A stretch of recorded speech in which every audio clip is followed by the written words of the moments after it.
लोग दुनिया में कभी कोई कारनामा सर अंजाम नहीं दे सकते, एक जो हराम खाता हो, एक जिसकी नजर नापाक हो।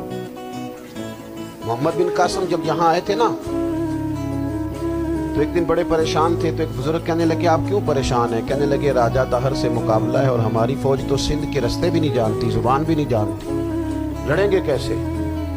2-4 दिन के बाद उन बुजुर्गों की दोबारा मोहम्मद बिन कासिम से मुलाकात हुई तो बड़े खुश थे। कहा, आप क्यों खुश हैं? कहने लगे, वो मेरा मुकाबला नहीं कर सकता, मैंने तहकीक कर ली।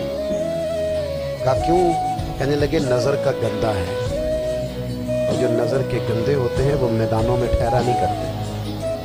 मैदान के लिए निकलने के लिए पाक जवानी की जरूरत होती है, ततहीर मिजाज होना जरूरी होता है, पाकीज़ा अफकार और सच्ची और सुच्ची सुथरी सोचों का होना जरूरी होता है। इसलिए फरमाया कि मेरा मुकाबला नहीं कर सकता। हजरत अब्दुल्लाह इब्न हुज़ाफा कमरे में थे, वजीर की बेटी अंदर सजी संवरी पहुंच गई। जैसे ही आपने इस कुफर की चाल को देखा तो तयम्मुम करके नफल शुरू किया। वो सारी रात बैठी रही, रब का बंदा सारी रात इबादत करता रहा। इबादत बड़ा सहारा है, मुसल्ला बड़ा सहारा है अल्लाह के बंदों।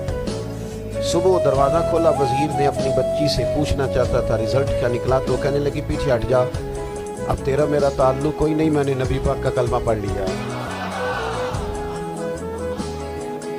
उसने कहा, मैंने भी जमाना देखा है, पर ये क्या लोग हैं, कस्तूरी के बने हुए, संदल से धुले हुए, कि मैं सारी रात कमरे में रही और 100 और 1000 आदमी जिस जवान का मुकाबला ना कर सके, इतना ताकतवर जवान कमरे में रहा और उसने नजर उठा के ना देखा। वो कच्चा रंग ललारी वाला जेड़ा चढ़दा ते लैंदा रहिंदा है, ए इश्क तेरे दा रंग मुहम्मद चढ़िया फेर नहीं लैंदा।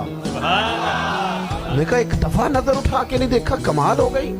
इतने बड़े लोग, इतनी बड़ी सादत मंदी, फिरोज बख्ती, मामला फहमी हद हो गई।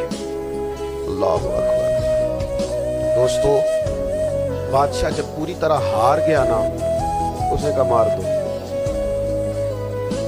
तेल गरम किया एक कढ़ाई में, और जब आपको उसमें डालने लगे तो आपकी आंखों में आंसू आ गए। बादशाह का ख्याल हुआ शायद नरम हो गए हैं। कहने लगा, रोए क्यों? फरमाने लगे, सोचता हूँ जान ही एक है, कितना मजा है उसकी राह